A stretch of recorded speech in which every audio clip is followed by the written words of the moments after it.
പ്രത്യേകത എന്താണെന്ന് പറഞ്ഞുതരാം. ഇപ്പോ നിങ്ങളൊരു ബിടെക് സിവിൽ പഠിച്ച ഒരാളാന്ന് വിചാരിക്കും, അല്ലെങ്കിൽ ഒരു BA കഴിഞ്ഞ ആളാന്ന് കരുതുക, അല്ലെങ്കിൽ വേറെ ഏതെങ്കിലും ഡിഗ്രി കമ്പ്യൂട്ടർ സയൻസുമായിട്ട് യാതൊരു ബന്ധമില്ലാത്ത ഒരാളാണെന്ന് നിങ്ങൾ വിചാരിക്കും.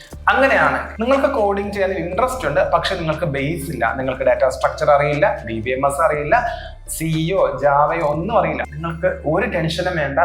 നിങ്ങൾക്കായിട്ട് ഒരു ആഡ് ഓൺ കോഴ്സ് ഞങ്ങൾ ഓഫർ ചെയ്യുന്നുണ്ട്. ആഡ് ഓൺ കോഴ്സ് എന്ന് ഉദ്ദേശിക്കുന്നത് നല്ലൊരു ഡെവലപ്പർ അറിഞ്ഞിരിക്കേണ്ട കുറെ ഏരിയാസ് ഉണ്ട്. ഡാറ്റ സ്ട്രക്ചർ നന്നായിട്ട് അറിയണം, പ്രോഗ്രാമിംഗിൽ ഒബ്ജക്റ്റ് ഓറിയന്റഡ് കോൺസെപ്റ്റും പ്രൊസീജിയർ ഓറിയന്റഡ് കോൺസെപ്റ്റ്, അതായത് C എന്ന ലാംഗ്വേജും ജാവ എന്ന ലാംഗ്വേജും പഠിക്കുമ്പോൾ തന്നെ ഈ രണ്ട് കോൺസെപ്റ്റും പഠിക്കാൻ പറ്റും.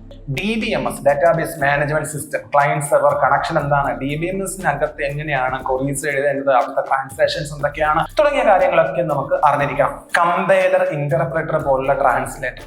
സിംപ്ലി കമ്പൈലർ എന്താണെന്ന് ചോദിച്ചാൽ മിക്ക പേർക്കും അറിയാവുന്നത് കമ്പൈലർ ഒരു ട്രാൻസ്ലേറ്റർ ആണ്. ഹൈ ലെവൽ ലാംഗ്വേജിനെ ലോ ലെവൽ ലാംഗ്വേജിലേക്ക് കൺവേർട്ട് ചെയ്യാൻ യൂസ് ചെയ്യുന്ന ഒരു ട്രാൻസ്ലേറ്റർ. ഇതിനപ്പുറം കമ്പൈലർ വർക്ക് ചെയ്യുന്ന സമയത്ത് കമ്പൈലറിനകത്ത് എന്തൊക്കെ കാര്യങ്ങളാണ് നടക്കുന്നത്, കമ്പൈലർ ഈ കോഡ് എങ്ങനെയായിരിക്കും ഒപ്റ്റിമൈസ് ചെയ്യുന്നത്, ഇതൊക്കെ നമുക്ക് അറിയാമെങ്കിൽ കോഡ് എഴുതുന്ന സമയത്ത് തന്നെ ഡെവലപ്പർക്ക് തന്നെ ഇതും കൂടെ ഹാൻഡിൽ ചെയ്യാനായിട്ട്, അല്ലെങ്കിൽ അതിനനുസരിച്ച് അയാൾക്ക് അയാളുടെ കോഡ് എഴുതാൻ സാധിക്കും.